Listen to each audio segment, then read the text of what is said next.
Hello, എന്തൊക്കെയുണ്ട് എല്ലാവരുടെയും വിശേഷം? ഇന്നൊരു സിമ്പിൾ സ്നാക്കാണ്, എന്നാൽ ജാപ്പനീസ് ഡിഷും കൂടിയാണ് ടക്കോയാക്കി. പേരൊന്നും കിട്ടിയിട്ട് ആരും ഞെട്ടണ്ട. സിമ്പിളായിട്ട് വീട്ടിലുള്ള ഇൻഗ്രീഡിയൻസ് വെച്ചിട്ട് വെജിറ്റേറിയൻസിന് അങ്ങനെ ഉണ്ടാക്കാം, ചിക്കൻ വെച്ചിട്ടുണ്ടാക്കാം, മീൻ വെച്ചിട്ടുണ്ടാക്കാം, ഏതിൽ വേണമെങ്കിലും നിങ്ങൾക്ക് ചെയ്യാം. അപ്പം നമുക്ക് ഇതെങ്ങനെ ചെയ്യാൻ നോക്കാം. നമുക്ക് ചെറിയൊരു ഫില്ലിങ് ഉണ്ടാക്കണേ. ഇത് അവർ ശരിക്കും ഇത് ആ ഒരു റോ ആയിട്ടാണ് പച്ചക്കറിയൊക്കെ ഇടുന്നത്. നമ്മളിപ്പോൾ ചിക്കൻ ആണല്ലോ, ചിക്കൻ വെച്ചിട്ടാണ് ഉണ്ടാക്കുന്നത്. അപ്പം ചിക്കൻ മാത്രമേ അവർ കുക്ക് ചെയ്യുന്നുള്ളൂ. പക്ഷെ ഞാനെല്ലാം കൂടെ ചേർത്തിട്ട് ഒരു കുഞ്ഞ് മസാല ഉണ്ടാക്കുകയാണേ. അതിന് വേണ്ടിയിട്ട് ഇതാ 1 ടീസ്പൂണ് ഓയിൽ ഒഴിച്ച് കൊടുത്തിട്ടുണ്ട്. ഒരു ചെറിയ കഷ്ണം ബട്ടറും, ഒരു 1.5 ടീസ്പൂണ് ബട്ടറും ചേർത്ത് കൊടുത്തിട്ടുണ്ട്. അപ്പം ഇതിൽ നമുക്ക് ഒരു ബട്ടർ ബേൺ ആവാതിരിക്കാനുള്ള ഓയിൽ മാത്രമേ ഒഴിച്ച് കൊടുത്തിട്ടുള്ളൂ. ഒന്ന് മെൽറ്റായി വന്നോട്ടെ. അപ്പം നമുക്കതിലേക്ക് 1 ടീസ്പൂണ് കുഞ്ഞതായിട്ട് ഗ്രേറ്റ് ചെയ്ത വെളുത്തുള്ളിയാണ്. അതേപോലെ ഇതാ ഒരു 1/4 ഭാഗം ഉള്ളിയുടെ, ചെറിയൊരു ഉള്ളിയുടെ 1/4 ഭാഗമുള്ളൂ. നമ്മൾ ഉള്ളിയൊക്കെ ഒന്നൊന്ന് വയന്ന് വന്നിട്ടുണ്ട്. നന്നായിട്ട് ഇങ്ങനെ വയന്ന് കളറ് മാറി അങ്ങനെ ഒന്നും വേണ്ടേ, പച്ചമണം ഒന്ന് മാറി കിട്ടിയാൽ മതി. ഇനി ഇതിലേക്ക് ഇതാ ഒരു 4 മഷ്റൂമാണ് ഇത്ര എടുത്തിട്ടുള്ളൂ. ഒരു 4 മഷ്റൂം ചെറുതായിട്ട് അരിഞ്ഞത് ഇതിൻ്റെ കൂടെ ചേർക്കാം. ഒരു കുഞ്ഞ് കഷ്ണം ക്യാരറ്റ്, നിങ്ങൾക്ക് വേറെ എന്തെങ്കിലും പച്ചക്കറിയൊക്കെ വേണേൽ അതും ചേർത്തി കൊടുക്കേ.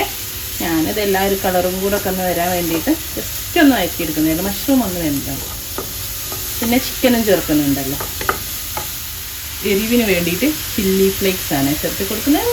ചില്ലി ഫ്ലേക്സ് വേണമെന്നില്ല, കുരുമുളകായാലും മതി. നമുക്ക് ഈ മസാലയിലേക്ക് ആവശ്യമായിട്ടുള്ള ഒരു നുള്ളു ഉപ്പ് കിട്ടും, 1/4 ടീസ്പൂണിൻ്റെ ഒക്കെ ഒരു പകുതി മതി. നമ്മൾ ഇതിലേക്ക് ചിക്കൻ ഫ്രൈ ചെയ്തത് ചെറുതായിട്ട് മുറിച്ച് ചേർത്തി കൊടുക്കുകയാണ്. ചിക്കൻ നിങ്ങൾക്ക് ഏത് മസാലയിൽ എങ്ങനെ വേണമെങ്കിലും ചെയ്യാം. ഞാനത് ചേർത്തി കൊടുക്കുന്നുണ്ട്. അപ്പോൾ ഉപ്പും കുരുമുളകൊക്കെ ഇട്ടിട്ട് ആദ്യം തന്നെ ചെറുതായിട്ട് കുനുകുനീന്ന് മുറിച്ചിട്ട് അങ്ങനെ ഫ്രൈ ചെയ്തെടുക്കാം. ഏത് രീതിയിലും ഇപ്പോൾ കറിയിലുള്ള ചിക്കനാണെങ്കിൽ അതിന്ന് 2 പീസ് എടുത്തിട്ട് മുറിച്ചിട്ടിട്ട് ഇതിൽ ചേർത്താലും മതിയെ. എങ്ങനത്തെ ചിക്കനായാലും ഒരു കുഴപ്പമില്ല. ഉപ്പ് ഞാൻ കുറച്ച് ആദ്യത്തെ ആ മസാലയ്ക്ക് വേണ്ടി മാത്രമാണ് ചേർത്തിയത്. ചിക്കനിൽ ഓൾറെഡി ഉപ്പുണ്ടല്ലോ ഫ്രൈ ചെയ്തപ്പോൾ. ചിക്കന് പകരം നിങ്ങൾക്ക് ചെമ്മീൻ ഉപയോഗിക്കാം, പനീർ ഉപയോഗിക്കാം, എന്ത് വേണമെങ്കിലും ഉപയോഗിക്കാം. പിന്നെ ഞാനൊരു സീസണിങ്ങിന് അവർ ചേർക്കുന്നില്ല കേട്ടോ, ഇത്തിരി ഗരം മസാല, ഒരു നുള്ളു ഗരം മസാല ഇട്ട് അതാ കുറച്ച് സ്പ്രിംഗ് ഒനിയൻ്റെ അതുകൂടെ ചേർത്ത് തീ ഓഫ് ചെയ്യുന്നുണ്ട്. അപ്പോൾ തീ ഓഫ് ചെയ്ത് ഇനി ഇതൊന്ന് മിക്സ് ചെയ്തിട്ട് ഇവിടെ മാറ്റിയേക്കാം. അപ്പോൾ ഇതാണ് നമ്മുടെ ഫില്ലിങ്. ഇനി നമുക്കൊരു ബാറ്റർ ഉണ്ടാക്കണം നമ്മളെ തക്കോയാക്കിക്ക് വേണ്ടിയിട്ട്.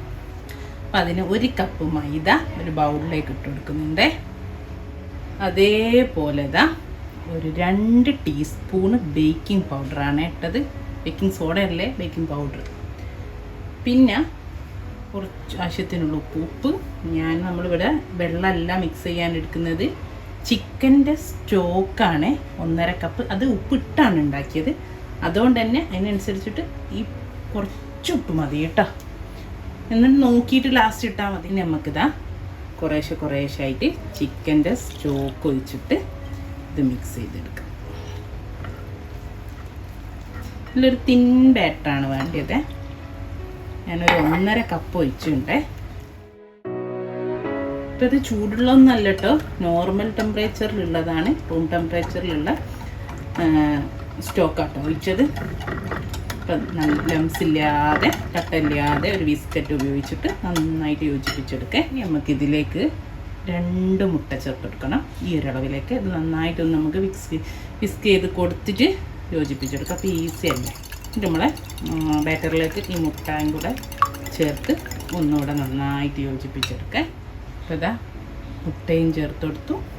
എന്നിട്ട് ഒന്നുകൂടെ നന്നായിട്ട് യോജിപ്പിച്ചു. അപ്പോൾ ഇതാ നമ്മൾ ബാറ്റർ ഇവിടെ റെഡി ആയിട്ടുണ്ട്. കട്ടിയുള്ള ബാറ്ററല്ല, നല്ല തിന്നായിട്ടുള്ള ഇതുപോലുള്ള ബാറ്ററാണ്.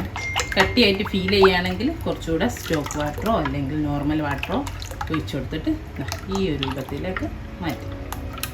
ഓക്കെ, ഇനി ഇതാ നമ്മളെ ഉണ്ണിയപ്പം ഉണ്ടാക്കുന്ന ചട്ടി വെച്ചിട്ടുണ്ട്. കുറച്ച് ഓയിൽ ഒഴിച്ചെടുത്തിട്ടുണ്ട്. ഒരു 1/4 പോർഷൻസ് ഓരോ കുഴിയിലും നമ്മൾ സാധാ സൺഫ്ലവർ ഓയിൽ വെച്ചെടുത്ത് ചൂടാൻ വെച്ചിട്ടുണ്ട്. ഇതിലാണ് നമ്മൾ ഉണ്ടാക്കുന്നത് കേട്ടോ. അപ്പം നമ്മുടെ ചട്ടിയും ഓയിലൊക്കെ നന്നായിട്ട് ചൂടായിട്ടുണ്ട്. ഇനി നമ്മൾ ബാറ്റർ ഒരു ഹോൾസിലെ പകുതിയിൽ ഒഴിച്ചു കൊടുക്കേ. എല്ലാ ഹോൾസിലും ഇതേപോലെ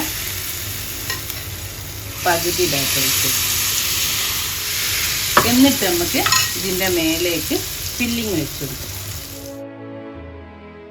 പെട്ടെന്ന് ഫില്ലിങ് വെച്ച് കൊടുക്കണേ. ഇങ്ങോട്ട് ഇനി നമുക്ക് ഇതിൻ്റെ മേലെ അതൊന്ന് ഫില്ലിങ് കവർ ചെയ്ത് കൊടുക്കാം. അധികം നിറയ്ക്കും, ജസ്റ്റ് ഒന്ന് ഫില്ലിങ് പൊന്തി വരും കേട്ടോ. ജസ്റ്റ് ഒന്ന് ഫില്ലിങ് കവർ ചെയ്ത് കൊടുത്താൽ. എന്നിട്ട് നമുക്കിത് നമ്മളെ ഉണ്ണിയപ്പൊക്കെ വരുമ്പോൾ തന്നെ ഒരു 2-3 മിനിറ്റ് ഒരു സൈഡ് ആയതിന് ശേഷം നമുക്ക് സ്പൂണോ സ്ക്യൂറോ വെച്ചിട്ട് തിരിച്ചിട്ട് കൊടുക്കാം. എന്നിട്ട് മറ്റേ ഭാഗവും വേവിച്ചിട്ട് എടുക്കാം. ഉള്ള ഫില്ലിംഗ് ഒക്കെ വെന്തതല്ലേ. പിന്നെ തിൻ ബാറ്റർ ആയതുകൊണ്ട് കുറച്ചൊരു ടൈം എടുക്കും ഈ മാവൊന്ന് വെന്തിട്ടെ. ഇനി നമുക്ക് ഓരോന്നോരോന്ന് മറിച്ചിട്ട് കൊടുക്കാം. ആദ്യം ഇട്ടതുപോലെ ആദ്യം മറിച്ചിടാം. ഇതുപോലെ എല്ലാം മറിച്ചിട്ടെടുക്കാം കേട്ടോ. അപ്പം എല്ലാം മറിച്ചിട്ട് ഇനി നമുക്ക് ഉൾഭാഗം കൂടെ വെന്ത് കഴിഞ്ഞാൽ നമുക്ക് സ്ക്യൂർ കൊണ്ട് കോരിയെടുക്കുക. നമ്മൾ ഉണ്ണിയപ്പം ചെയ്യും പോലെ തന്നെ കേട്ടോ. പിന്നെ വേണമെങ്കിൽ നമുക്ക് ഉള്ളു വെന്തിക്കോന്ന് അറിയാൻ ഇതുപോലെ ഒരു സ്ക്യൂർ എടുത്തിട്ട് കുത്തി വെക്കുകയും ചെയ്യാം. ഉള്ളു ക്ലീനാണ് സ്ക്യൂർ എങ്കിൽ ആയില്ല. അപ്പം ഇനി നമുക്ക് ഓരോന്നും എടുത്ത് മാറ്റാം. കണ്ടോ, ഇതുപോലെ എടുക്കാം. എണ്ണയൊന്നും ഇല്ല കേട്ടോ, ഞാൻ കുറച്ച് എണ്ണ ഇട്ടിട്ടുള്ളൂ. നമ്മൾ എടുത്തതിനനുസരിച്ചിട്ട് നമുക്ക് ഓരോന്നും എടുത്തിട്ട് കണ്ടോ ഇതുപോലെ എടുത്തിട്ടുണ്ട് കേട്ടോ.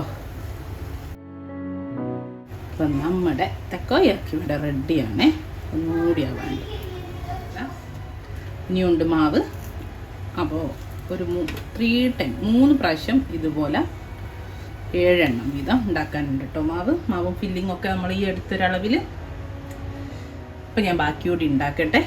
തക്കോയാക്കി ഇവിടെ റെഡിയാണ്. സിമ്പിളല്ല ഉണ്ടാക്കാൻ. പേര് കണ്ടിട്ടോ അല്ലെങ്കിൽ വേറെ ഏതോ കൺട്രിയാണെന്നൊന്നും കണ്ടിട്ട് ഒന്നും പേടിക്കണ്ട. അപ്പം എല്ലാവരും ട്രൈ ചെയ്ത് നോക്കുക. ഇൻഷാ അല്ലാഹ് നല്ലൊരു വീഡിയോ ആയിട്ട് നമുക്ക് വീണ്ടും കാണാം. Thank you.